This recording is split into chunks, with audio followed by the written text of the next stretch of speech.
নমস্কার সবাইকে। বাংলা বাড়ির পক্ষ থেকে আপনাদের সবাইকে স্বাগত জানাই আরেকটি বিশেষ অনুষ্ঠানে। ১৫ই আগস্ট খুবই কাছে এবং আমরা নানা রকম অনুষ্ঠানের মধ্যে নিজেদের ব্যস্ত করে তুলবো। কিন্তু আমরা কি মনে রেখেছি যাদের জন্যে আমাদের এই স্বাধীনতা, যাদের ত্যাগ, যাদের আত্মাহুতির জন্য আমাদের এই স্বাধীনতা। তো বাংলা আবারের আজকের এই বিশেষ অনুষ্ঠানে আমরা আরেক বিশেষ স্বাধীনতা সংগ্রামী ব্যক্তিত্বের সঙ্গে আমরা পরিচয় করব।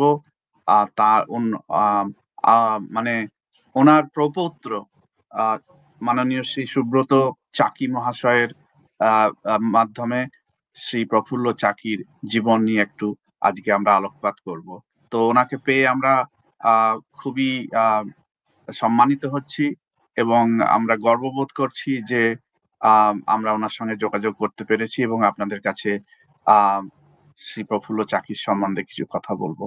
তো প্রথমেই বলার আগে ওনাকে স্বাগত জানাই। ওনার একটু সংক্ষিপ্ত পরিচয় দিই। উনি কলকাতায় বাস করেন এখন, যদিও ওনাদের আদি বাড়ি প্রফুল্ল চাকির ওনার আদি বাড়ি ছিল বর্তমান বাংলাদেশের বগুড়া জেলায় এবং একটি গ্রামে। বাড়িঘর আছে কিনা আমি জানি না, সেটা আমরা শুনবো সুব্রত বাবুর কাছে।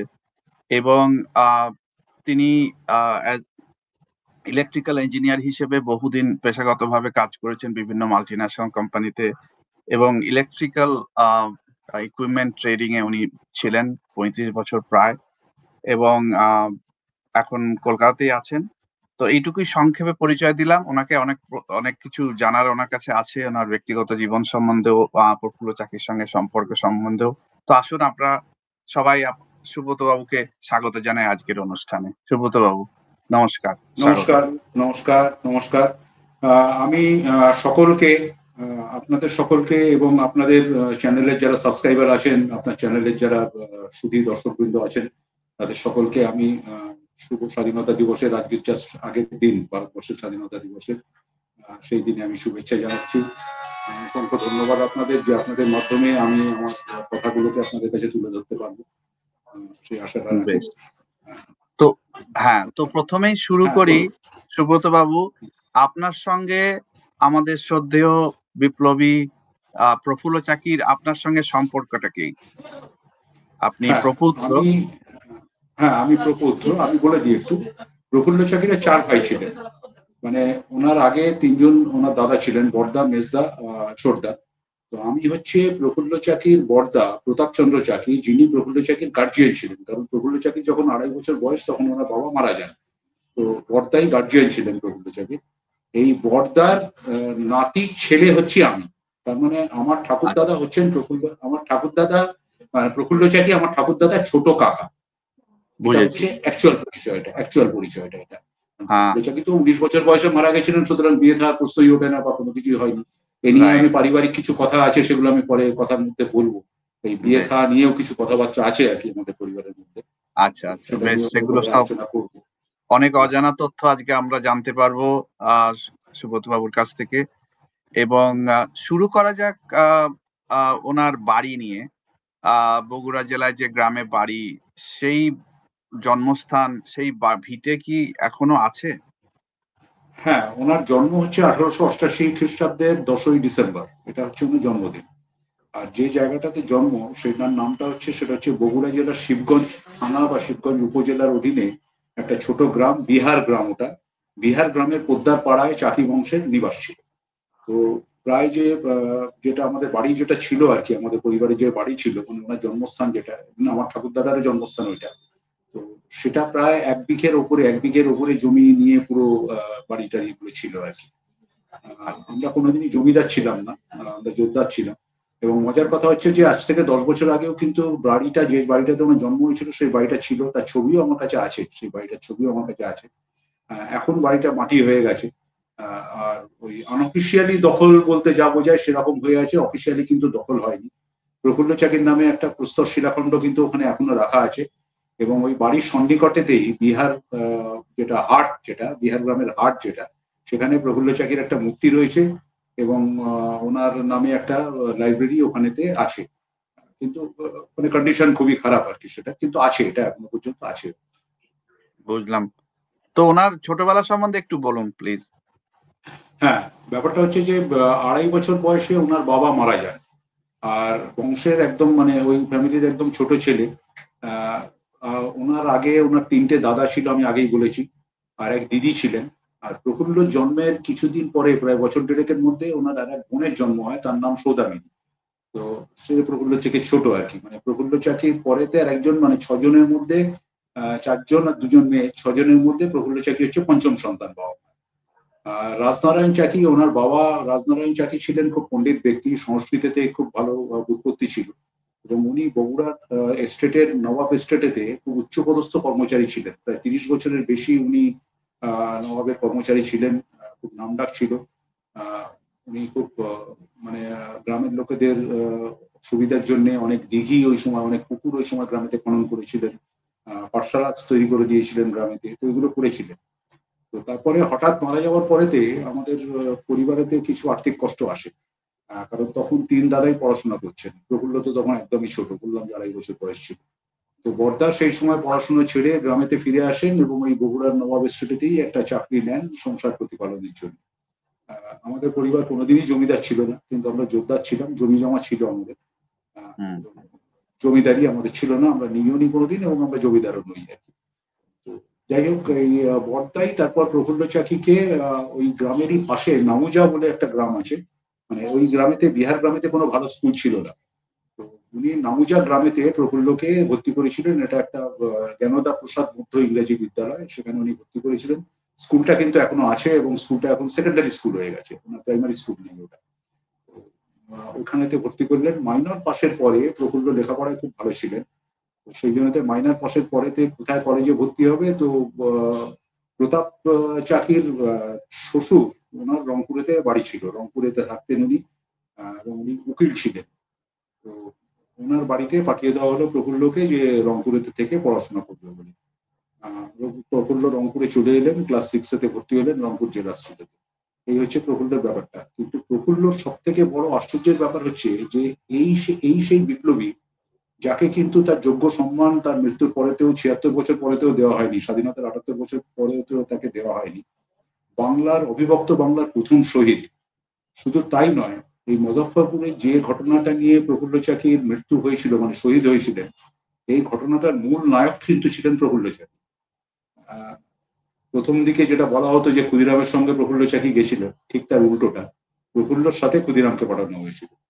এবং ক্ষুদিরামের এখানে কিন্তু যাওয়ার কথাই ছিল না, কারণ ওখানে একটা রেকি করতে মুজফ্ফরপুরেতে আগে একবার প্রফুল্ল গেছিলেন। সঙ্গে ছিল কিন্তু সুশীল সেন।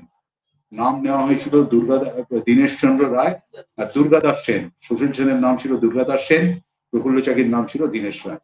এরা গিয়ে ওখানে রেকি করে এসেছিল, যে ম্যাজিস্ট্রেটকে যখন ওখানে পাঠানো হলো কিভাবে কি করা হবে, এগুলো অনেক ওটাতে পরে আসছি আবার, এই বিষয়টা আবার আরেকটু বিস্তারিত যাচ্ছি। কিন্তু আপনি যে বললেন যে ক্ষুদিরাম বসুর নামটা সারা মানে পৃথিবী জানে, কিন্তু যে আসল ব্যাপার যেটা, প্রফুল্ল চাকি উনি অ্যাকচুয়ালি লিডারশিপ দিচ্ছিলেন, এবং ওনাকে উনি যে আমি যতদূর জানি, আপনি ঠিক জানেন যে উনি শ্রী অরবিন্দের ভাই বারিন ঘোষের সঙ্গে কাজ করে তার নির্দেশে এটা প্ল্যানিংটা হচ্ছিল।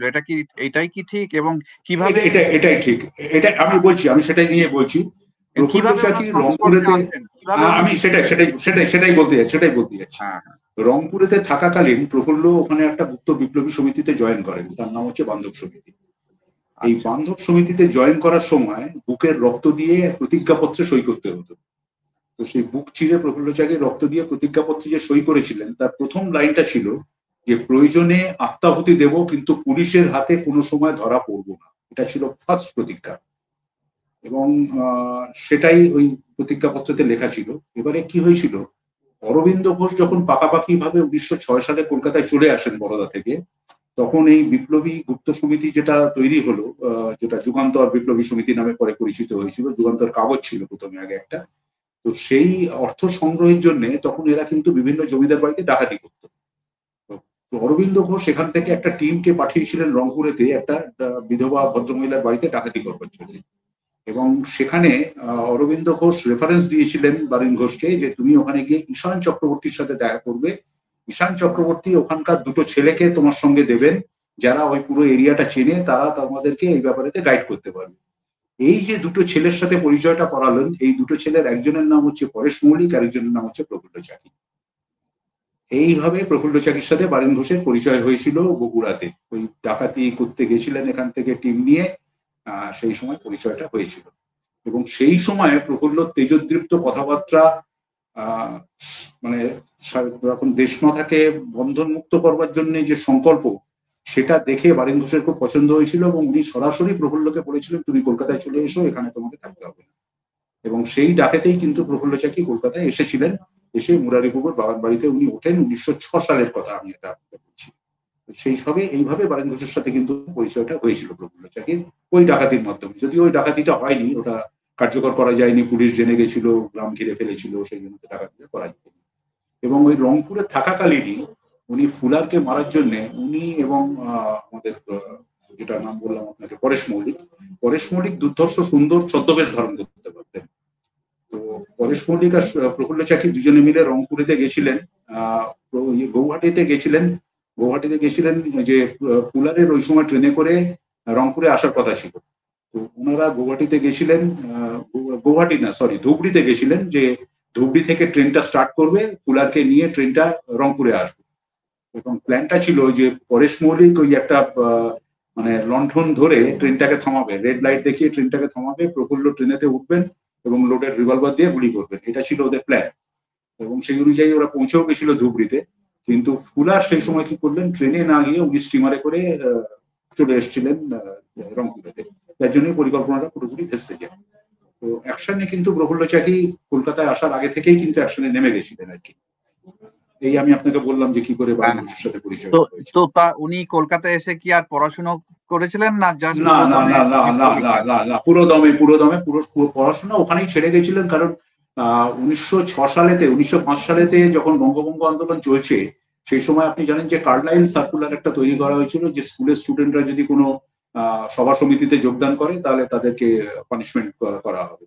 তো উনি প্রায় শর্টেড ছাত্রকে নিয়ে উনি একটা সমিতিতে মানে একটা ভাষণের একটা প্রোগ্রাম ছিল, মিটিং ছিল, সেখানে উনি যোগদান করেছিলেন এবং স্কুল থেকে 5 টাকা জরিমানা করা হয়েছিল সেই সময়। তো ওনারা প্রায় 50-60 জন ছাত্র মিলে প্রতিবাদ করেছিলেন যে আমরা কোনো অন্যায় করিনি, সুতরাং আমরা শাস্তি কেন ভোগ করবো। তো স্কুল থেকে ওনাদের রাস্ট্রিকেট করা হয় এবং এক রাতের মধ্যে রংপুর জাতীয় স্কুল তৈরি হয়। আর এই রংপুর জাতীয় স্কুলের ন্যাশনাল প্রেসিডেন্ট কিন্তু ছিলেন, ন্যাশনাল প্রিন্সিপাল ছিলেন অরবিন্দ ঘোষ। এক রাত্রের মধ্যে জাতীয় স্কুল তৈরি হয় এবং জাতীয় স্কুলেতে প্রফুল্ল চাকির সময় প্রায় 150 জন স্টুডেন্ট কিন্তু ভর্তি হয়েছিল জাতীয় স্কুলেতে। পরবর্তীকালে জাতীয় স্কুল তো বন্ধ হয়ে যায়, কিন্তু সেই সময় মানে সুরেশ চক্রবর্তী, তারপর প্রফুল্ল চক্রবর্তী, প্রফুল্ল চাকি, কুল্লুজীবন সান্যাল, এরা সকলে কিন্তু প্রফুল্লের সাথেই কলকাতায় চলে আসে। সুরেশ চক্রবর্তী আসতে পারেননি, সুরেশ চক্রবর্তীর ওই সময় বোধহয় পারিবারিক কিছু অসুবিধা হয়েছিল। প্রফুল্ল চক্রবর্তী, সুরেশ চক্রবর্তী দুই ভাই ছিলেন এবং এই প্রফুল্ল চক্রবর্তী কিন্তু আপনি জানেন যে এই বোমা পরীক্ষা করবার সময় প্রফুল্ল চক্রবর্তী কিন্তু মৃত্যু হয়েছিল কলকাতাতে। সম্ভবত 1908 জানুয়ারি মাসের ব্যাপার এটা। যে বোমাটা তৈরি করেছিলেন সেই সময় আমাদের হেমচন্দ্র দাস কানুনগো, সেই বোমাটা পরীক্ষা করতে গিয়ে প্রফুল্ল চক্রবর্তী মৃত্যু হয়েছিল। সেই প্রফুল্ল চক্রবর্তী ছিলেন প্রফুল্লর 1 বছরের বড়, 1 বছরের সিনিয়র ছিলেন। এরা সকলে একসাথে রংপুর জেলা স্কুলেতে পড়তেন এবং সবাই একসাথে রাস্ট্রিকেট হওয়ার পরেতে রংপুর জাতীয় স্কুলেতে ভর্তি হয়েছিল। আর সুরেশ চক্রবর্তী তো পরবর্তীকালে কলকাতায় চলে এসেছিলেন এবং উনি অরবিন্দের পন্ডিচেরি আশ্রমেতেও অরবিন্দের ছায়া সঙ্গী ছিলেন সুরেশ চক্রবর্তী। তো এই এই রোমহর্ষক কাহিনী আমরা যে শুনছি সেই সুব্রত চাকির কাছ থেকে, আমাদের যারা আজকের প্রজন্ম তারা ভাবতেও পারে না যে এই যে মন্ত্রগুপ্তির শপথ এবং একটা দেশের জন্য আত্মসমর্পণ করা, আত্মদান করা, আজকের সমাজ হয়তো খুবই এটা এই ব্যাপারে হয়তো খুবই পিছিয়ে পড়েছে। আমরা প্রায়ই বিশেষ করে বাংলায় বিভিন্ন ধরনের ঘটনা ঘটে যার প্রতিবাদ পর্যন্ত ঠিক মতো হয় না। যাই হোক, সেটা তো আরেকটা প্রসঙ্গ। আরেকটা প্রশ্ন আছে যে আপনি নিশ্চয়ই অবগত আছেন যে স্বামী বিবেকানন্দ যখন আমেরিকা ফেরত হয়ে যখন 1901 সালে ঢাকায় জগন্নাথ হলে একটা বক্তৃতা দিয়েছিলেন, সেখানে কয়েকজন ভবিষ্যতের বিপ্লবীদের সঙ্গে ওনার আলাপ হয়েছে, তার মধ্যে একজন ছিলেন হেমচন্দ্র ঘোষ। হেমচন্দ্র হুম, ঘোষকে এবং আরো যারা ছিলেন, স্বামী বিবেকানন্দ ডিরেক্টলি ইনডিরেক্টলি ঠিক প্রমাণ নেই, বোম হুম, বানাতেই বলেছিলেন যে এখন হুম, হুম। ভারতকে স্বাধীন করতে হবে, চলো এখন বোম বানাও। তো এই বোম বানাতে হবে। হেমচন্দ্র হেমচন্দ্র ঘোষের সঙ্গে কি প্রফুল্ল চাকির কোনো সাক্ষাৎ হয়েছিল বাই চান্স? আহ, সম্ভবত আমার কাছে এরকম কোনো রেকর্ড নেই। হেমচন্দ্র দাস কানুনগো তো ছিলেনই, হেমচন্দ্র দাস কানুনগো তো কানুনগো তো যুগান্তরে পরবর্তীকালে ছিলেন। বোম হ্যাঁ, বোম লাগিয়ে পরবর্তীকালে বোম তৈরি জন্য করেছেন উনি এবং উনি, বাড়িঘর হ্যাঁ, সম্পত্তি বিক্রি করে দিয়ে বিদেশে হ্যাঁ, গিয়ে শিখেলেন। আচ্ছা, বোম তাহলে তৈরি করা শিখে এসেছিলেন। এবার বলুন এই মুজফ্ফরপুরের ঘটনাটা একটু বলুন, কি হচ্ছিল না, ওখানে? আমি তার আগে আরো কয়েকটা কথা বলে দিই। বলুন। প্রফুল্ল চাকির জন্ম তো 1888, আমি আপনাকে বললাম। 1906-তে হ্যাঁ। উনি কলকাতায় চলে এসেছিলেন। 1906-তে উনি কলকাতায় চলে এসেছিলেন। প্রফুল্ল চাকি এমন একজন বিপ্লবী ছিলেন যিনি ঘোড়ায় চড়ায় পারদর্শী ছিলেন। ঘন্টায় 5 মাইল স্পিডেতে উনি দৌড়তে পারতেন, খালি পায়ে দৌড়তে পারতেন, দু হাতে লাঠি চালনা করতে পারতেন, লাঠি চালনা করতে করতে মাইলের পর মাইল হাঁটতে পর্যন্ত পারতেন। দুর্ধর্ষ ভালো সাঁতার কাটতে পারতেন। প্রায় 15 থেকে 20 মিনিট উনি ডুব সাঁতারে অভ্যস্ত ছিলেন। পিস্তল তো আমি বলেইছি, পিস্তল তো রংপুরে আসার আগে থেকেই উনি, মানে রংপুরে থাকাকালীনই পিস্তল ছোড়া ওনার অভ্যেস ছিল। কলকাতায় এসে বোমা ছোড়াটাকেও উনি প্র্যাকটিস করে দিয়েছিলেন। বোমা, তারপরে লাইনের তলায় বোম পোতা, যেটাকে ল্যান্ডস্লাইন বিস্ফোরণ বলা হয়, তাতে প্রফুল্ল চাকি কিন্তু প্রচন্ড অভ্যস্ত ছিলেন এবং একদম পাকাপোক্ত ছিলেন এই ব্যাপারেতে। প্রচন্ড শারীরিক কষ্ট সহ্য করতে পারতেন। নারায়ণগড়ে 1907 সালে ওনারা কিংসফোর্ড, সরি, ইয়েকে মারার জন্য, ফ্রেজারকে মারার জন্য, অ্যান্ড্রু ফ্রেজারকে মারার জন্য উনি এবং বিভূতিভূষণ সরকার ওই রাত্রির বেলা বেলানগর স্টেশন এবং খড়গপুর স্টেশনের মাঝামাঝি একটা জায়গাতে রাত্রির বেলা বোম পুঁতে দিয়েছিলেন। তো সেই নারায়ণগড় এবং বেলাগড় এই স্টেশনের মাঝামাঝি জায়গাতে, তো সেই বোমটা পুঁতে দিয়েছিলেন রাত্রির বেলাতেই। ট্রেনটা ওখান থেকে যখন পাস করে তখন বোমটা ব্লাস্টিংও হয়। প্রফুল্ল এবং বিভূতিভূষণ ছুটতে শুরু করলেন রাত্রির অন্ধকারে, শীতকালের রাত্রি ছুটতে শুরু করলেন। পরদিন একদম ভোরবেলা মেদিনীপুরে গিয়ে পৌঁছলেন। মেদিনীপুরে তখন বারিন ঘোষ ছিলেন এবং সেখানে পৌঁছে ওনারা কিন্তু জানতে পারলেন যে দুটো কম্পার্টমেন্টের ট্রেন ছিল। একটা কম্পার্টমেন্ট সম্পূর্ণ ভস্মীভূত হয়েছিল, কিন্তু সেকেন্ড কম্পার্টমেন্টেতে ফ্রেজার ছিলেন বলে ওনার কোনো ক্ষতি হয়নি, মানে উনি প্রাণে বেঁচে গেছিলেন। এবং ও বিভূতিভূষণ সরকার পরবর্তীকালে নিজের আত্মজীবনীতে লিখেছেন যে ওই দিন মানে ভোরবেলা প্রফুল্লর পা থেকে 32খানা কাঁটা টেনে টেনে বার করা হয়েছিল। ও মানে কি কি অদ্ভুত সহ্য শক্তি! বলছি, একবার বলে চিৎকার পর্যন্ত উনি করেননি। যে কাঁটাগুলো টেনে টেনে বার করা হচ্ছে, কোনো ডাক্তারের কাছেও যাননি এবং ওখানে বসে বা কাঁটা বার করা হয়েছিল, একবার চিৎকার পর্যন্ত উনি করেন। উনি বলছেন, বিভূতিভূষণ সরকার আরো লিখেছেন, এই লেখা নিয়ে আমার কিছু লেখাও বেরিয়েছে, স্বস্তিকা পত্রিকাতে এবার বেরোবে পুজোর সংখ্যাতে। তো বলছে যে উনি একদিনকে হঠাৎ এই মুরারিপুকুর বাগান বাড়িতে একটা আম গাছের উপরে চড়ে বসেছিলেন। আম গাছের উপর বসে থেকে হঠাৎ বললেন যে আচ্ছা, আমি একটুখানি আম গাছ থেকে পড়ে যেতে চাই। বলছে কেন পড়ে যেতে চায়? বলে যে গীতাতে লেখা রয়েছে যে শারীরিক কষ্ট সহ্য না করতে পারলে নাকি মানুষের মতো মানুষ হওয়া যায় না, প্রকৃত বিপ্লবী হওয়া যায় না। তো আমি একবার পড়ে দেখতে চাই যে আমি কতটা কষ্ট সহ্য করতে পারি। আম গাছ থেকে উনি পড়ে গেলেন। বললেন যে না, এ তো গায়ে ধুলো ঝেড়ে উঠে বললেন যে না, ঠিকই আছে, কোনো অসুবিধা নেই, আমি বিপ্লবের কাজ করতে পারবো। মানে ঠিক এই হ্যাঁ, ধরনের মানসিকতা ছিল আর কি। এই আচ্ছা, যে এবারে এখন আমি যে আপনাকে, স্পেশাল এনএসজি স্পেশাল যে ট্রেনিং হয় ন্যাশনাল সিকিউরিটি গার্ড, এর থেকেও বোধহয় বেশি Yes, কঠিন পরীক্ষা ওনারা অতিক্রম ঠিক, করেছেন। একদম একদম একদম একদম একদম। আমি আপনাকে বলি, এই জানুয়ারি মাস, যখন এপ্রিল মাসেতে 24শে এপ্রিল সম্ভবত যাত্রা শুরু করেছিলেন এখান থেকে প্রফুল্ল চাকি এবং ক্ষুদিরাম বসু ম্যাজিস্ট্রেটকে মারার জন্য। তার আগে উনি ফেব্রুয়ারি মাসের শেষের দিকে বাড়িতে গেছিলেন মার কাছ থেকে বিদায় নেওয়ার জন্য। এখানে কিছু পারিবারিক ঘটনার কথা আপনাকে বলি, খুব মজা লাগবে, খুব ইন্টারেস্টিং, মানে গায়ে কাঁটা দিচ্ছে আমার বলতে গিয়ে। উনি মার সাথে দেখা করতে গেছিলেন এবং বেশ কিছুদিন ছিলেন। উনি প্রায় 2 সপ্তাহ 3 সপ্তাহ মতো উনি গ্রামের বাড়িতে ছিলেন মার কাছে। তো বলছি যে একবার ওই নিজের ঘরেতেই উনি শুয়েছিলেন। তো সেই সময় বাড়ির কোনো একটা কাজের লোক ওনার কাছে রিভলভার দেখতে পেয়ে গেছিল। তো সে তো গিয়ে ভয় টয় পেয়ে চিৎকার চেঁচামেচি করে মাকে বলেছে যে জানো, ছোটদার ঘরেতে, ছোটদাবাবু ঘরেতে এরকম এরকম দেখতে পেয়েছি, ছোটদাবাবু সব করছে, আমি দেখেছি বন্দুক রয়েছে, রাইফেল রয়েছে, এই সমস্ত সব রয়েছে। তো মা এসে প্রফুল্লকে বলছে, হ্যাঁ রে ফুলো, ফুলো ছিল ওনার ডাক নাম। বলছে ফুলো, তোর জন্য কি আমাদের বংশের সুনাম নষ্ট হবে? তোকে কি আমি সেই জন্য জন্ম দিয়েছিলাম? তো প্রফুল্ল ব্যাপারটা বুঝতে পেরেছিল, বুঝতে পেরে উঠে মার পায়েতে নমস্কার করলো, করে বললো যে মা, তোমার এই ফুলো তোমার পা ছুঁয়ে বলছে যে তোমার ফুলোর জন্যে কোনোদিন তোমার বংশের সুনাম নষ্ট হবে। এটা ফুলো বলেছিল। তারপরেতে মাকে বললো যে মা, আমি একটা খুব বড় কাজেতে বাইরে যাচ্ছি, হয়তো তোমার সাথে আর আমার দেখা হবে না, তো আমি শেষবার তোমাকে নমস্কার করতে এলাম, তুমি আমাকে আশীর্বাদ করো। তো মা তখন বলেছিল যে তুই এই কথা বলছিস, তাহলে আমার কি হবে, আমাকে কে দেখবে? তখন 3 দাদার নাম করেছিল, বললো 3টে দাদা আছে তোমার জন্য। আর প্রফুল্লর বড় ভাইপো, তার নাম হচ্ছে উপেন চাকি, আমার বাবার জ্যাঠামশাই, ওনাকে আমিও দেখেছি একদম শেষ বয়সে। তো উপেন চাকি প্রফুল্ল চাকির সহপাঠী ছিলেন, মানে একই সাথে স্কুলে টুলে যেত আর কি। উপেন চাকির মাথায় হাত দিয়ে বলছে উপিন আছে আর 3 দাদা রয়েছে, ওরা তোমাকে দেখবে।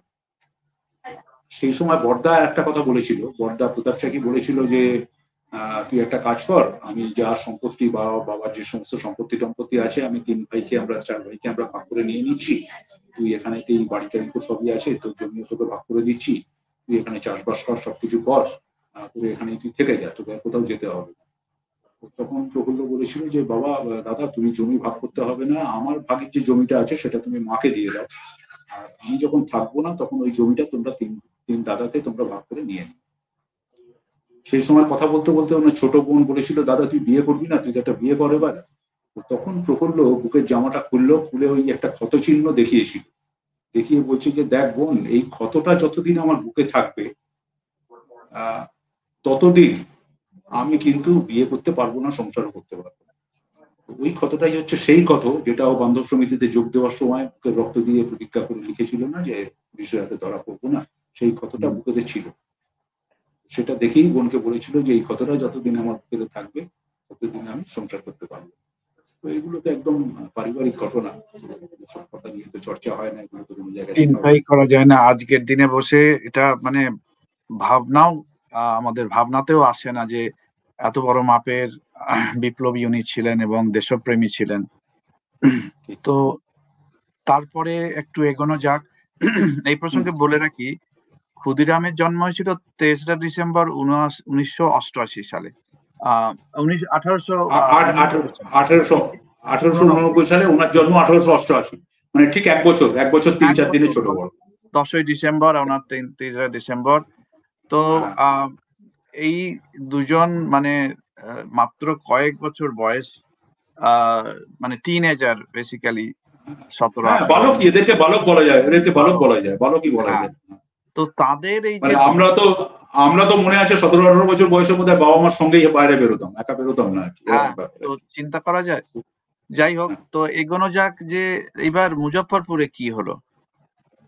আচ্ছা, মুজফ্ফরপুরেতে যাওয়ার ব্যাপারটা যেটা হলো যে এখানেতে যখন সুশীল সেনের যাওয়ার কথা হয়েছিল, সেই সময় অরবিন্দ ঘোষ পালন করলেন যে সুশীল সেনের বয়স খুব কম, 15-16 বছর বয়স, সুশীল সেনকে ওখানে পাঠানো যাবে না। আর সুশীল সেনের বোধহয় বাবা মারা গেছিলেন ওই সময়টা, সেই জন্যতে ওনাকে পাঠানো হয়নি। তো এক রাত্রির মধ্যে কানাইলাল দত্তকে ডেকে পাঠানো হলো চন্দননগর থেকে, যে প্রফুল্লের সঙ্গে কানাইলাল দত্ত যাবে। কিন্তু কানাইলাল দত্ত এখানেতে পৌঁছবার পরের দিন থেকে প্রায় 105-এর উপরে জ্বর উঠে গেল, হাই ফিভার হলো, যার জন্য কানাইলাল দত্তকে সরিয়ে, ওখান থেকে সরিয়ে ওনাকে চাঁপাতলা ফার্স্ট ট্রেনেতে পাঠানো হলো চিকিৎসার জন্য বাগান বাড়ি থেকে। তখন কি হবে, প্রফুল্লের সঙ্গে কে যাবে, এত বড় প্রোগ্রাম করা হয়েছে, এতদিনের পরিকল্পনা। তখন সত্যেন্দ্রনাথ বোস, উনি তো মেদিনীপুরে ছিলেন, আপনারা জানেন, অরবিন্দ ঘোষের মামাতো ভাই হন। উনি বললেন যে আমার একটা ছেলে আছে ওখানেতে, ওই ছেলেটা ওখানে যাবে, ওই ছেলেটাকে আমি পাঠাচ্ছি। বারিন ঘোষ বললেন কে ছেলেটা? বললো ক্ষুদিরাম নাম, আমি ওকে ডেকে পাঠাচ্ছি, ওর বাড়িতে কেউ নেই, ও দিদির কাছে থাকে, তো একদম আমার হাতে তৈরি ছেলে, সুতরাং ওকে পাঠিয়ে দেওয়া হোক, ছেলেটা খুব সাহসী, ওকে পাঠিয়ে দেওয়া হোক। বারিন ঘোষ যে কোনো ভাবেই হোক জানতে পারে যে ক্ষুদিরাম বোসের কিন্তু অস্ত্র চালনার কোনো প্রশিক্ষণ নেই। ইভিন আমি বলতে বাধ্য হচ্ছি, ক্ষুদিরাম বসু বন্ধুকে গুলি করাও জানতেন না, গুলি ছোড়াতে অনেক দূরের কথা। অস্ত্র শিক্ষার কোনো প্রশিক্ষণ ওনার ছিল না। এবং কিন্তু কোনো উপায় ছিল না তখন। বারিন ঘোষ মত দিলেন যে ঠিক আছে, ক্ষুদিরামকেই পাঠানো, একা পাঠানো গেল না। আর মাঝখানে আরেকবার একটা কথা উঠেছিল, সেটা হচ্ছে বিভূতিভূষণ সরকারকে পাঠানোর কথা হয়েছিল, কিন্তু সেটা আউটরাইটলি চারুচন্দ্র, তারপর সত্যেন বোস, হেমচন্দ্র, কানুনগো, এরা সবাই বারণ করেছিল এই কারণে বিভূতিভূষণ সরকারের সাথে প্রফুল্ল চাকির খুব ভালো বন্ধুত্ব ছিল। তো দুজনেরই বয়স তখন কম, ওই 17-18 বছর বয়স। বলছি এরা দুজন এত ক্লোজ ফ্রেন্ড, এরা যদি অত দূরে গিয়ে কাজ করতে যাবে, মানে নিজেদের মধ্যে বন্ধুত্বতে গল্প করতে গিয়ে এই করতে গিয়ে এত ব্যস্ত হয়ে যাবে যে আসল কাজটাই আর করতে পারবে না। বাচ্চা ছেলে তো, যতই যাই হোক না, হ্যাঁ, বাচ্চার বয়সটা তো কম দুজনের।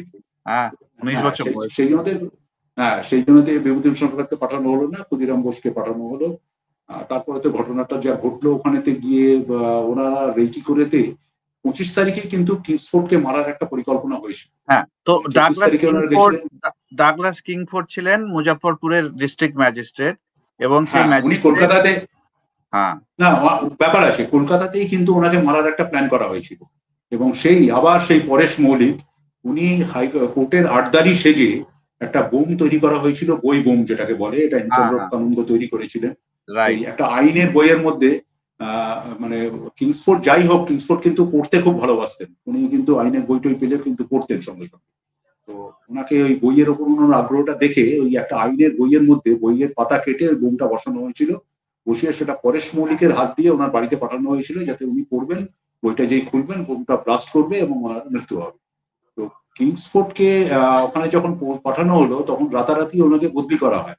মানে ব্রিটিশ পুলিশ খবর পেয়ে গেছিল যে ওনার পেছনে লোক লেগে গেছে, ওনাকে মেরে দেওয়া হবে, গুপ্তচররা খবর দিয়ে দিয়েছিল। তো ওনাকে এক রাত্রির মধ্যে কিংসফোর্ডকে আদালত থেকে প্রেসিডেন্সি ম্যাজিস্ট্রেট করে মুজাফফরপুরে বদলি করা হয়। তো ওই বইটা আর খোলাই হয়নি। পরবর্তীকালে বইটা খোলা হয়েছিল এবং বইটা কিন্তু এখনো পুলিশ মিউজিয়ামেতে রাখা আছে। বই বোমটা এখনো রাখা আছে, আপনারা গেলে দেখতে পাবেন পুলিশ মানে লাইভ মিউজিয়ামেতে। বোম, মানে বোমটা তো ফাটেনি, হ্যাঁ, লাইভ। না বোমটা ফাটেনি, বোমটাকে তারপরে তো অকেজো করে দেওয়া হয় ওই বইয়ের কাটা অবস্থায়, মানে বইটা কাটা আছে সেই অবস্থায় বইটা কিন্তু রাখা আছে সংগ্রহ করা আছে। লালবাজারে আছে। না না, পুলিশ মিউজিয়ামে আছে। আর পুলিশ রামমোহন মিউজিয়াম, রায়ের আচ্ছা। বাড়িতে যেটা, হ্যাঁ রামমোহন রায়ের বাড়িতে যে মিউজিয়ামটা আছে ওই বাড়িটাতে আচ্ছা আছে এটা। আচ্ছা আচ্ছা। তো যাই হোক, এবারে ওখানেতে পৌঁছে যাওয়ার পরেতে 26 তারিখে এরা মুজাফফরপুরেতে কোর্টেতে, সেশন কোর্টেতে বিচার চলছিল, সেই সময় ম্যাজিস্ট্রেট কিংসফোর্ড ওখানে বসেছিলেন বিচারকের আসনে। তো প্রফুল্ল এবং ক্ষুদিরাম ওখানে তখন যায় এবং সেই সময় প্ল্যান হয় যে বোম দিয়ে ওনাকে মারা হবে।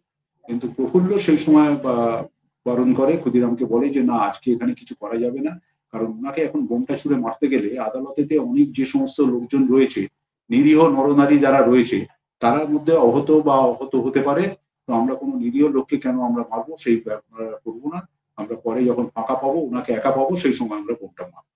তো তারপরে তো পিছিয়ে গিয়ে ওটা 30শে এপ্রিলের ঘটনা হয়ে যায়। 30শে হুম। এপ্রিলে 30শে এপ্রিল ইউরোপিয়ান ক্লাবের বাইরে ওনারা অপেক্ষা করেন, প্রফুল্ল এবং ক্ষুদিরাম অপেক্ষা করেন। তারপরে ম্যাজিস্ট্রেট বেরোতেই 7:30-8টার সময় বোমটা ছোড়েন প্রফুল্ল। ছোড়ার পরেতে বোমটা বাস্ট করেছিল, যে তার যে অভিঘাতটা, তার যে সাউন্ডটা হয়েছিল, সেটা শুনে মনে হয়েছিল যে দুখানা বোধহয় বোম পড়েছে। কিন্তু অ্যাকচুয়ালি দুখানা বোম পড়েনি, একখানাই বোম হয়েছিল। এবং তারই সাউন্ডটা রিফ্লেক্ট হয়ে এমন একটা সাউন্ড হয়েছিল যেন মনে হয়েছিল দুটো বোম পড়েছে। এটা কি তারপর তো হেমচন্দ্র দুজনে কানুনগোর বানানো? হেমচন্দ্র এই কানুনগোর বোমটা, বানানো? হ্যাঁ এই বোমটা কিন্তু হেমচন্দ্র কানন্দ এবং উল্লাসকর দত্ত দুজনে মিলেই বানিয়েছিলেন এটা। আচ্ছা আচ্ছা। এবং খুব শক্তিশালী বোম ছিল, খুব শক্তিশালী বোম ছিল এটা। হুম। যাই হোক, এবারে ওই বোমটা ছোড়ার পরেতে ওরা দুজনে দুদিক মানে পালিয়ে গেল এবং বেশ কিছুটা রাস্তা দুজনে একসাথে ছিল।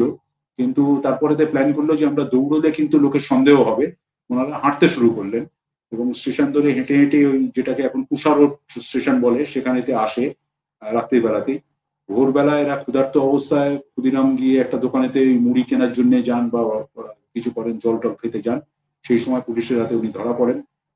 পকেটে দুখানা রিভলভার ছিল, কিন্তু প্রতিরোধ উনি করতে পারেননি। ক্ষুদিরামের সেই শারীরিক সক্ষমতাটাও ছিল না। প্রফুল্লর যেমন যা শারীরিক সক্ষমতা ছিল, তাতে ওই 3-4 জন পুলিশের লোককে ধরাশায়ী করা কিন্তু প্রফুল্লর কাছে কোনো ব্যাপার ছিল না। হুম। প্রচন্ড ভালো কুস্তি লড়তে পারতেন, কুস্তির আখড়া তৈরি করেছিলেন নিজের গ্রামেতে। এবং সেই কুস্তির আখড়াতে গ্রামের ছেলেদেরকে কুস্তির শেখাতেন।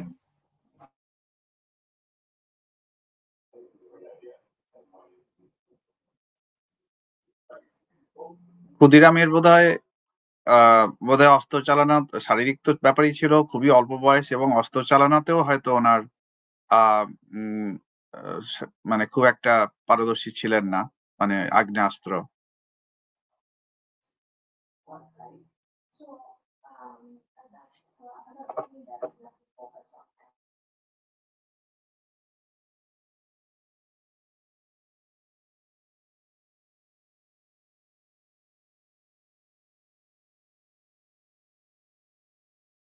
তো ত্রিগুণাচরণ ঘোষ একটা সন্দেহ করলেন, করে উনি প্রফুল্লকে নিজের কোয়ার্টারে নিয়ে গেলেন। উনি ওনাকে জামা কাপড় কিনে দিলেন, খেতে দিলেন, চান টান করলেন, সবকিছু করলেন, ওনাকে রেস্ট নেবার জন্য ওখানে দিলেন, ঘর ছেড়ে দিলেন। মানে ভদ্রলোককে হ্যাটস অফ টু হিম, যে নিজের নিজের রিস্ক নিয়েও, যে নিজের তো চাকরি চলে যেতই, ওনার প্রাণ নিয়েও টানাটানি হতো, যে প্রফুল্লকে উনি আশ্রয় দিয়েছেন। তো সেই অবস্থাতে উনি প্রফুল্লকে হেল্প করলেন। রাত্রির বেলা নিজের ট্রেনের টিকিট কেটে উনি মোকামাতে যাওয়ার জন্য প্রফুল্লকে ইন্টার ক্লাসের একটা টিকিট কেটে ট্রেনে তুলে দিলেন। না, একটু থামাচ্ছি আপনাকে, একটু থামাচ্ছি। আপনার এই 1 মিনিট আগে আপনার ভয়েসটা শোনা যাচ্ছিল না। এনার নামটা আরেকবার বলুন, যিনি আশ্রয় দিলেন। ত্রিগুণাচরণ ঘোষ। আচ্ছা, ত্রিগুণাচরণ ঘোষ ছিলেন সমস্তিপুর রেলওয়ে স্টেশনের অ্যাসিস্ট্যান্ট স্টেশন ম্যানেজার। আচ্ছা, আচ্ছা, আচ্ছা। তো উনি আশ্রয় দিয়েছিলেন প্রফুল্লকে। উনি রাত্রির বেলা ইন্টার ক্লাসের টিকিট কেটে ওনাকে মোকামার ট্রেনেতে তুলে দেন। দুর্ভাগ্যবশত সেই ট্রেনেতেই নন্দলাল ব্যানার্জি বলে যাচ্ছিলেন। আবার সেই এক বাঙালি প্রফুল্লকে আশ্রয় দিল, আর এক বাঙালি মোকামাতে গিয়ে প্রফুল্লকে ধরিয়ে দিল। এই হচ্ছে প্রফুল্লর ঘটনা। পুলিশ ধরতে এলো, তারপরেতে সাজানো হলো যে প্রফুল্ল আত্মহত্যা করেছেন নিজের বন্ধুদের গুলিতে। কিন্তু রাইট হ্যান্ডার একজন লোক কি করে লেফট হ্যান্ডেতে গুলি করে পরপর দুখানা গুলি করলো মাথাতে এবং চিবুকে, খুবই আশ্চর্যজনক ব্যাপার। পরবর্তীকালে ব্যালিস্টিক বিশেষজ্ঞ নির্মল কুমার নাগ কিন্তু প্রমাণ করেছিলেন ছবি দেখিয়ে বা সমস্ত কিছু করে, যে প্রফুল্ল আত্মহত্যা করেননি। সম্ভবত পুলিশি অত্যাচারেতে উনি অর্ধমৃত হয়ে যান, এবং পুলিশই ওনার রিভলভার দিয়ে গুলি করে ওনাকে হত্যা করে এবং নিজেদের দোষ ঢাকার জন্য আত্মহত্যার পর্বটাকে চালু করে। এই যে কাহিনীটা, এটা প্রথম আপনার কাছে শুনলাম। এটা কোনো বইয়ে বা ডকুমেন্টারিতে নির্মল কুমার, ডকুমেন্টারি আমি একটা প্রফুল্ল চাকিকে নিয়ে তৈরি করেছি। সেখানেতে নির্মল কুমার নাগের একটা সাক্ষাৎকার দেওয়া আছে। নির্মল কুমার নাগকে আমি বলে রাখি, উনি হচ্ছেন আমাদের পশ্চিমবঙ্গের ফরেন্সিক ডিপার্টমেন্টের এক্স ডাইরেক্টর এবং ভারতবর্ষের অন্যতম একজন শ্রেষ্ঠ ব্যালিস্টিক বিশেষজ্ঞ। ভদ্রলোক এখনো বেঁচে রয়েছেন, বারাসাতে ওনার বাড়ি। তো উনি দুটো বই লিখেছেন প্রফুল্লকে নিয়ে। একটা হচ্ছে নিঃসঙ্গ প্রফুল্ল, আর একটা হচ্ছে দেখি নাই ফিরে প্রফুল্ল চাকির মৃত্যু। এই প্রফুল্ল চাকির মৃত্যু দেখি নাই ফিরেতে আমার সম্বন্ধেও লেখা রয়েছে, আমিও বেশ কিছু তথ্য ওনাকে দিয়েছিলাম। উনি কিন্তু ওখানেতে একদম ছবি দেখিয়ে প্রমাণ করে দিয়েছেন যে প্রফুল্ল নিজে আত্মহত্যা করেননি, ওনাকে মেরে ফেলা হয়েছিল এবং হত্যা করা হয়েছিল। আর আরো একজন মানে ডকুমেন্টারি বলবো না, একজন ইউটিউবার এটা নিয়ে করেছেন, আইএম বোস বলে একজন আছেন, কুণাল বোস। উনি আমারও একটা সাক্ষাৎকার নিয়েছিলেন। উনিও কিন্তু পরিষ্কার ভাবেই বলেছেন যে প্রফুল্লকে মারা হয়েছিল, হত্যা করা হয়েছিল। এবং এটা নিয়ে আমি তো সব জায়গাতেই বলি, আমি বিভিন্ন জায়গাতে যখন কথাবার্তা বলি তখন কিন্তু আমি বলি যে আমাদের পারিবারিক সূত্র থেকে আমাদের কাছে খবর হচ্ছে যে প্রফুল্ল আত্মহত্যা করবার আগেই ওনাকে পুলিশি অত্যাচারেতে অর্ধমৃত অবস্থায় মেরে ফেলা হয়েছিল আর কি। মাথাটা কেটে ফেলা হয়েছিল, ধরের কোনো শরীরের কোনো হদিশ পাওয়া যায়নি। সেটা হয়তো কোনো ভাগাড়ে ফেলে দেওয়া হয়েছিল শেয়াল কুকুরে খাওয়ার জন্য। আর মাথাটা কেটে একটা স্পিরিটের বক্সে করে কলকাতায় পাঠানো হয়েছিল, সেটাকে এর জন্য আইডেন্টিফিকেশনের জন্য। ওটাই আবার আমি ফিরে আসছি। এটা খুবই দুঃখজনক যে কাহিনীটা বললেন। তার আগে আমি বলি যে ছবিটি ওনার আমরা দেখি, একটাই মাত্র ছবি দেখা যায়। তো ওই ছবি দেখা যায়, দুটো ছবি দেখা যায়। একটা হচ্ছে ওই দেখবেন যে মৃতদেহটা পুরো হাফ বডি আর কি, খালি গায়েতে প্রফুল্ল খাটিয়ার সাথে বাঁধা রয়েছে। আর একটা দেখবেন সাইড ফেস, মানে সাইড থেকে ছবিটা দেখা যাচ্ছে। আমি এর মধ্যে একটা কথা বলে রাখি, যখন আলিপুরেতে এই বোমা মামলাটা ওঠে সেই সময় প্রফুল্ল চাকির দুই দাদা মানে ছোটদা এবং বড়দা, তারা কিন্তু এখানে সাক্ষ্য দিতে আসে, এবং ওই গ্রামেরও আরো দুজন লোক কিন্তু সাক্ষ্য দিতে এখানে এসেছিলেন। তো প্রফুল্ল চাকির বড়দাকে ছবি দুটো দেখানো হয়েছিল, বড়দাকে এবং ছোটদাকে। তো সেই ছবি দুটো কিন্তু এখনো আলিপুর কোর্টেতে যে সংগ্রহশালাটা আছে সেখানে কিন্তু এই ছবি দুটো এখনো রাখা রয়েছে। এবং ওয়েস্ট বেঙ্গল স্টেট আর্কাইভ যেটা আছে সেখানে তো কিন্তু এই ছবি দুটো রাখা আছে, অরিজিনাল ছবি দুটো রাখা রয়েছে, যেখানে একদম পরিষ্কার করে লেখা রয়েছে যে পুলিশি অত্যাচারে বিপ্লবীর মৃত্যু বলে লেখা রয়েছে ছবির সামনে, মানে ছবির হেডিং এতে দেওয়া রয়েছে। এটা স্টেট আর্কাইভেতে গেলে আপনারা দেখতে পাবেন, স্টেট আর্কাইভেতে আছে ছবিটা। এবং প্রফুল্ল চাকির বড়দা কিন্তু ওই যে সামনের ফেসের যে ছবিটা সেটাতে সই করে লিখেছিলেন যে এটা আমার ভাই প্রফুল্লর ছবি বলে সই করে দিয়েছিলেন। কিন্তু সাইড ফেস যেটা সেটা এত সোয়েলিং হয়েছিল, মানে মুখটুকগুলো ফুলে গেছিল, চোখের পাতা টাতাগুলো ফুলে গেছিল ছবিতে, উনি কিন্তু ওটাকে আইডেন্টিফাই করেননি। বুঝলাম। প্রতাপ চ্যাটি মানে ওনার দাদা কিন্তু আইডেন্টিফাই করেননি ওই ছবিটাকে, যে হ্যাঁ, ছবিটা নিয়েই কিন্তু সব জায়গায় দেখানো হয় বা সবকিছু করা হয়। হ্যাঁ। একটা একটা প্রচলিত প্রবাদ আছে যে ব্রিটিশরা নাকি আইন কানুন মেনে চলতো এবং একটা সভ্য জাত ছিল। হ্যাঁ হ্যাঁ তো হ্যাঁ, সভ্য তাদের জাতি। সব অসভ্যতা থেকে বড় কথা, প্রফুল্ল চাকির, না না, প্রফুল্ল চাকির পোস্টমর্টম রিপোর্ট পর্যন্ত কিন্তু সাবমিট হয়নি। না মুজফ্ফরপুরে সাবমিট হয়েছে, না কলকাতার আলিপুর বোমবাড়াতে সাবমিট হয়েছে। কোথায় গেল সেই রিপোর্টটা? সেই রিপোর্টটা কেন পার করা হয়নি? খালি সেটা সুরত হাল যেটাকে বলে, সুরত হাল যেটাকে বলে আছে, সেই সুরত হালটা পাওয়া যায়, কিন্তু পোস্টমর্টম রিপোর্ট, যেটা পোস্টমর্টম না করলে তো কোনো বডিকে ছাড়া যায় না ওইভাবে। এবং তার এক্সাক্টলি। থেকেও বড় কথা, তার থেকেও বড় কথা, যে মোকামা স্টেশনের মধ্যে এরকম একটা মৃত্যু ঘটলো, সে খুনি হোক, আত্মহত্যাই হোক, ট্রেনে কাটা পড়েই হোক, যাই হোক না কেন, জিআরপির কাছে তার কোনো রেকর্ড থাকবে না, এটা খুব সারপ্রাইজিং না? তো সেই এক্সাক্টলি। জিআরপির রেকর্ড কোথায়? সেই জিআরপির এক্সাক্টলি। রেকর্ড কোথায়? হ্যাঁ। তো ব্রিটিশদের এই যে একটা অত্যাচারমূলক এবং নৃশংসতা এবং অসভ্যতা, যার আরো প্রমাণ আছে যে আমাদের ভগৎ সিং, রাজগুরু, সুখদেব এবং মাস্টারদা সূর্য সেন, তাদের কারোর বডি কিন্তু আমরা তাদের পরিবারকে দেয়া হয়নি, যেমনটি হয়নি প্রফুল্ল চাকির ক্ষেত্রেও।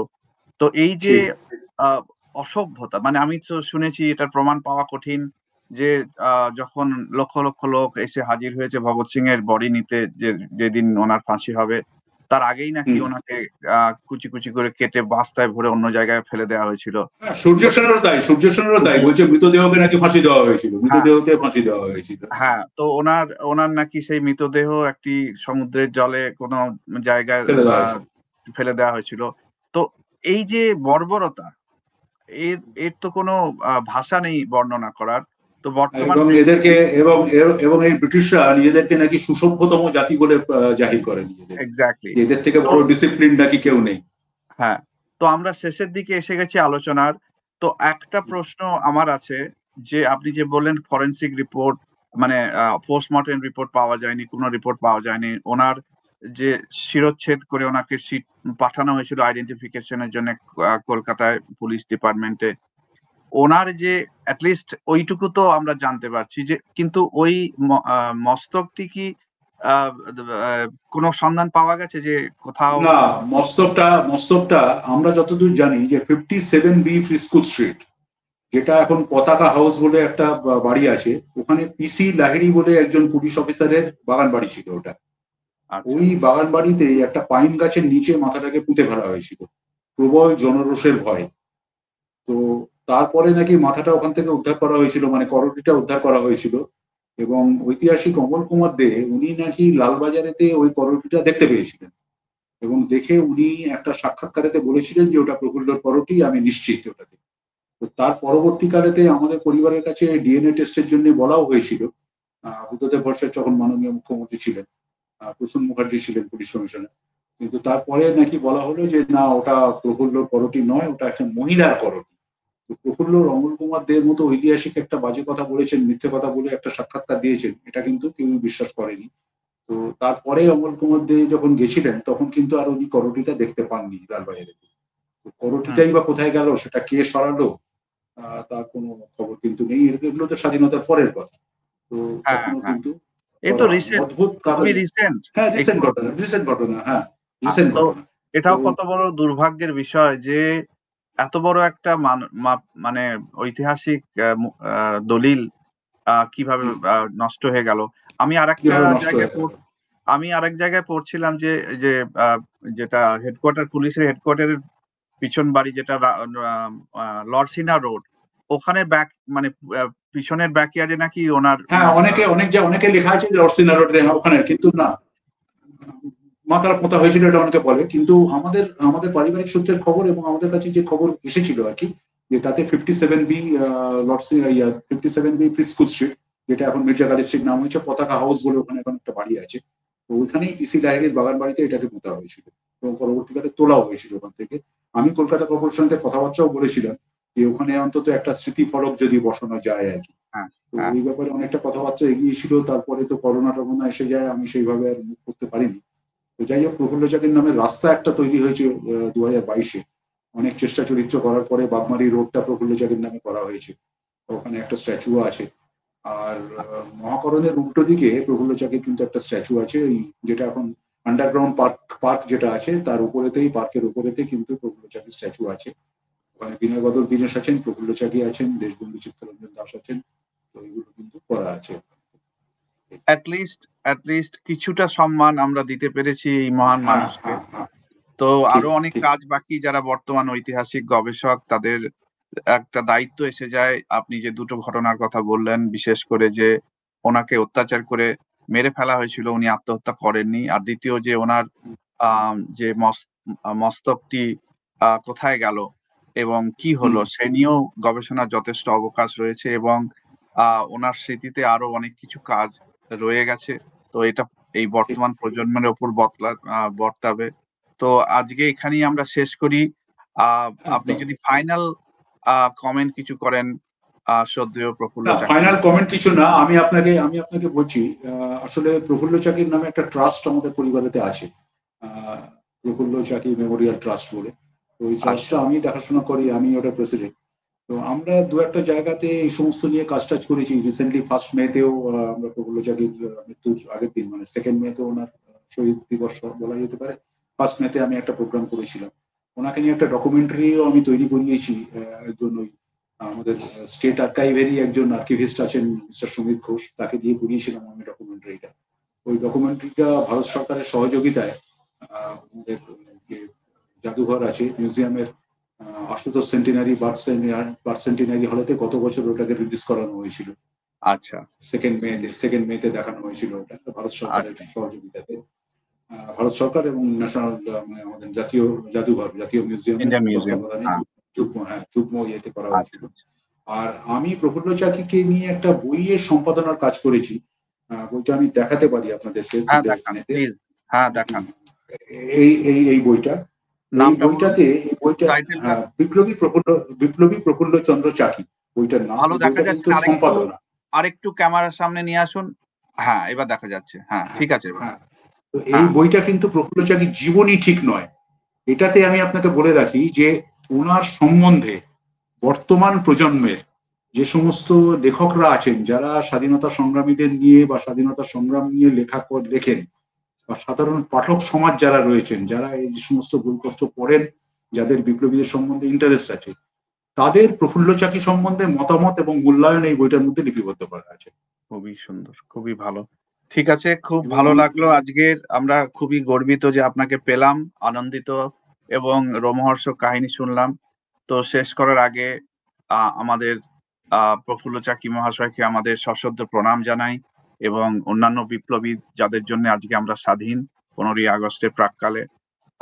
আপনাকে অনেক অনেক ধন্যবাদ সুব্রত চাকি মহাশয়, এবং যারা দর্শক শ্রোতা আছেন তাদেরকেও ধন্যবাদ আজকের এই অনুষ্ঠান শোনার জন্য। এবং আপনারা এই খবরগুলি শেয়ার করুন যাতে মানুষ আরো জানতে পারে প্রফুল্ল চাকির মতো মহান মানুষদের অবদানের কথা। এই বলেই শেষ আমারও করছি আজকে।